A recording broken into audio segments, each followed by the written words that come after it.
Okay, so good morning everyone. आप लोगों को आज गुड मॉर्निंग बेटा। तो आज जो मैं बताने वाली हूँ, जो आप लोगों का पार्ट है सूरदास, उसमें क्वेश्चन आंसर मैंने आपको बता दिए थे। अब मैं आपको बता रही हूँ कुछ शॉर्ट क्वेश्चंस, जिसे अति लघु उत्तरीय कहते हैं। वस्तुनिष्ठ प्रश्न जो होते हैं वो मैं बताने जा रही हूँ। तो उसको आप लोगों को अपने अकॉर्डिंग जो मैंने समझाया है, ठीक है, उनके पद के अनुसार आप लोगों को उसके आंसर्स लिखने हैं और मैं मार्क्स बता दूंगी, तो उतना ही बड़ा आपका आंसर होना चाहिए। सबसे पहले लिखिए लघु उत्तरीय प्रश्न। लघु उत्तरीय प्रश्न, ये आपके नोट्स बनाए हैं, लेकिन मैं इसका पिक सेंड नहीं करूंगी क्योंकि ये आप लोगों के लिए एक टास्क है एक तरीके से। ठीक है, आपका ये होमवर्क है, ये आप लोग मुझे करके दिखाएंगे कि आप लोगों ने किस तरीके से इनके आंसर्स लिखे हैं। ओके, तो जो पहला है आपका, उधो तुम हो अति बड़भागी, अप्रस रहत स्नेह तागाते, नाहिन मन अनुरागी। इसके अनुसार जो प्रश्न है, वो पहला प्रश्न आपका जो बिल्कुल शॉर्ट वाला, जो 1 नंबर का जो होता है, जिसमें आपको 1 मार्क्स मिलेगा, 1 मार्क मिलेगा, तो उसका है गोपियों द्वारा उद्धव को बड़भागी कहने में निहित व्यंग स्पष्ट कीजिए। गोपियों द्वारा उद्धव को बड़भागी कहने में निहित व्यंग स्पष्ट कीजिए। ठीक है,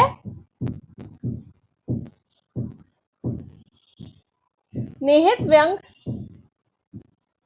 एक मिनट, हाँ, गोपियों द्वारा उद्धव को बड़भागी कहने में निहित व्यंग स्पष्ट कीजिए।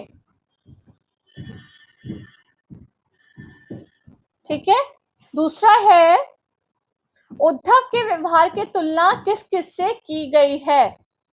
उद्धव के व्यवहार की तुलना किस किस से की गई है। ठीक है, नंबर 3, गोपियों ने उद्धव के, ओके, नंबर 3, हाँ, श्योर, वेट बेटा, नो प्रॉब्लम। पहला है,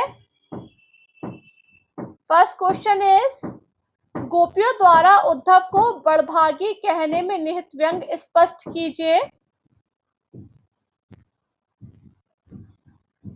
नंबर 2, उद्धव के व्यवहार की तुलना किस किस से की गई है। नंबर 3, गोपियों ने उद्धव के विरक्त भाव को किन किन उदाहरणों द्वारा प्रस्तुत किया है। गोपियों ने उद्धव के विरक्त भाव को किन किन उदाहरणों द्वारा प्रस्तुत किया है। ठीक है, और नंबर 4 है आपका, अंतिम पंक्तियों में गोपियों ने स्वयं को अबला और भोली क्यों कहा है। अंतिम पंक्तियों में, वेट, फोर्थ लिख लो, मैं एक बार फिर सब रिपीट कर दूंगी। अंतिम पंक्तियों में गोपियों ने स्वयं को अबला और भोली क्यों कहा है। ठीक है, तो फिर एक बार मैं रिपीट कर रही हूँ। फर्स्ट वन इज, गोपियों द्वारा उद्धव को बड़भागी कहने में निहित व्यंग स्पष्ट कीजिए। नंबर 2, उद्धव के व्यवहार की तुलना किस किस से की गई है। नंबर 3, गोपियों ने उद्धव के विरक्त भाव को किन उदाहरणों द्वारा प्रस्तुत किया है। नंबर 4, अंतिम पंक्तियों में गोपियों ने स्वयं को अबला और भोली क्यों कहा है। इस प्रकार के जो प्रश्न होते हैं वो आपके यूनिट टेस्ट में आ सकते हैं। मैं पहले ही आप लोग को क्लियर कर दूं, इस प्रकार के प्रश्न यूनिट टेस्ट में आ सकते हैं, क्योंकि आप लोग ऑलरेडी एक बार अपने यूनिट टेस्ट दे चुके हैं, तो आपको पता है कि क्या फॉर्मेट रहता है। तो इसीलिए मैं आपको इतने छोटे प्रश्न करा रही हूँ, क्योंकि यूनिट टेस्ट में आपको लेंथी क्वेश्चन नहीं दिए जाते कि आप बहुत बड़े बड़े लिखें। ठीक है, तो इस प्रकार के प्रश्न आ सकते हैं। यस बच्चे, यूसुफ, बेटा वो आपको पता चल जाएगा, ठीक है। जून में तो नहीं होंगे, जून में तो अभी आपका कोर्स ही कंप्लीट नहीं हुआ है, ठीक है। तो जब होंगे वो आप लोगों को पता चल जाएगा पहले ही, ठीक। अब आपको इसका आंसर खुद लिखना है, ठीक है, ओके। अब नेक्स्ट है आपका मन की मन ही मांझ रही, मन ही मांझ रही। नंबर 2 के क्वेश्चन लिख लीजिए आप लोग, अति लघु किस तरीके के आ सकते हैं। प्रश्न नंबर 1, मन की मन ही मांझ रही का भाव स्पष्ट कीजिए। मन की मन ही मांझ रही का भाव स्पष्ट कीजिए, ठीक है। ये 1 नंबर के हैं तो इसको बहुत लंबा नहीं लिखना है, मैं क्लियर कर दूं फिर से आपको। 1 नंबर का है तो बहुत लंबा नहीं लिखना है, ये चीज ध्यान रखिएगा, ठीक है। 1 नंबर में एक ही पॉइंट अगर आप लोग लिखते थे सही से तो उसमें आपको मार्क्स मिल जाएंगे, ठीक है। नंबर 2 है गोपियों की कौन सी अभिलाषा मन की मन में रह गई। गोपियों की कौन सी अभिलाषा मन की मन में रह गई। नंबर 3, गोपियां विरह व्यथा को किस आधार पर सहन कर रही थी। नंबर 3, गोपियां विरह व्यथा को किस आधार पर सहन कर रही थी। नंबर 4, गोपियों की विरह पीड़ा क्यों बढ़ गई। नंबर 4, गोपियों की विरह पीड़ा क्यों बढ़ गई।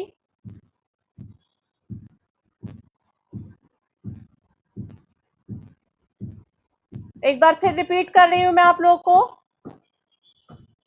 देख लीजिए सब लोग। नंबर 1, मन की मन ही मांझ रही का भाव स्पष्ट कीजिए। नंबर 2, गोपियों की कौन सी अभिलाषा मन की मन में रह गई। नंबर 3, गोपियां विरह व्यथा को किस आधार पर सहन कर रही थी। नंबर 4, गोपियों की विरह पीड़ा क्यों बढ़ गई। यस बेटा, गोपियां विरह व्यथा को, गोपियां विरह व्यथा को किस आधार पर सहन कर रही थीं। गोपियां विरह पीड़ा को किस आधार पर सहन कर रही थीं। और 4th है गोपियों की विरह पीड़ा क्यों बढ़ गई। गोपियों की विरह पीड़ा क्यों बढ़ गई।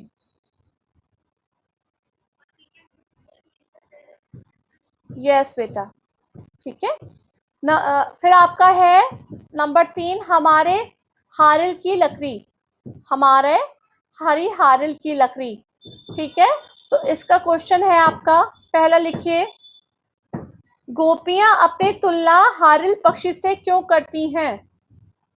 गोपियां अपनी तुलना हारिल पक्षी से क्यों करती हैं।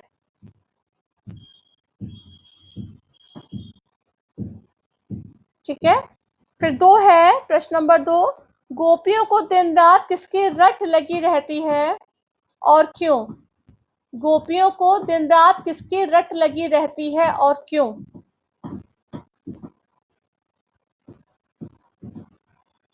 नंबर 3, प्रस्तुत पद में, नंबर 3, प्रस्तुत पद में किस अंश द्वारा श्री कृष्ण के प्रति, प्रस्तुत पद में किस अंश द्वारा श्री कृष्ण के प्रति गोपियों के गहरे प्रेम की, गोपियों के गहरे प्रेम की अभिव्यक्ति हुई है।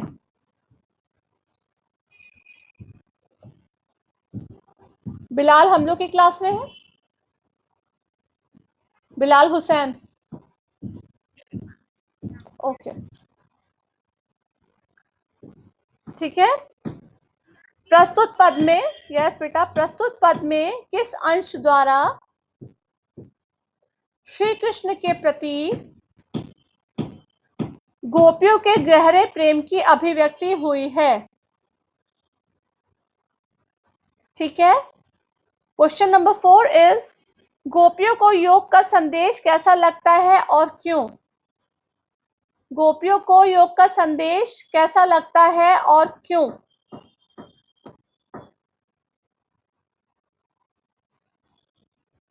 ठीक है,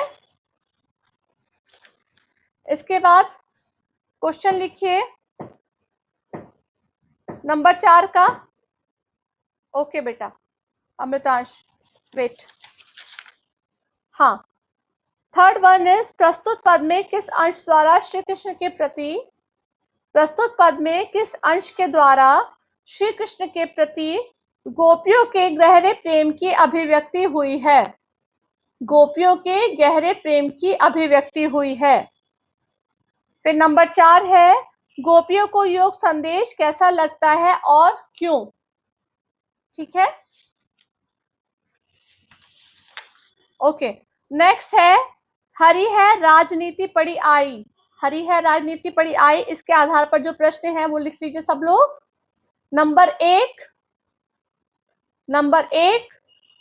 अब गुरु ग्रंथ पढ़ाए का आशय स्पष्ट कीजिए। अब गुरु ग्रंथ पढ़ाए का आशय स्पष्ट कीजिए।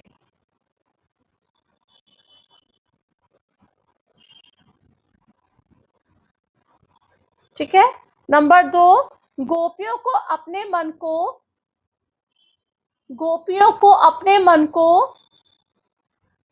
प्राप्त कर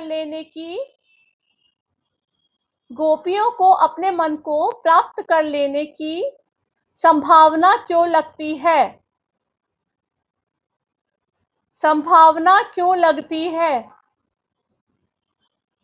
गोपियों को अपने मन को प्राप्त कर लेने की संभावना क्यों लगती है?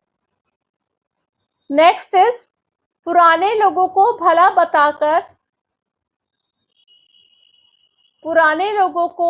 बताकर गोपियां क्या बताना चाहती हैं? पुराने लोगों को भला बताकर गोपियां क्या बताना चाहती हैं? ठीक है। नेक्स्ट इज राजनीति के साथ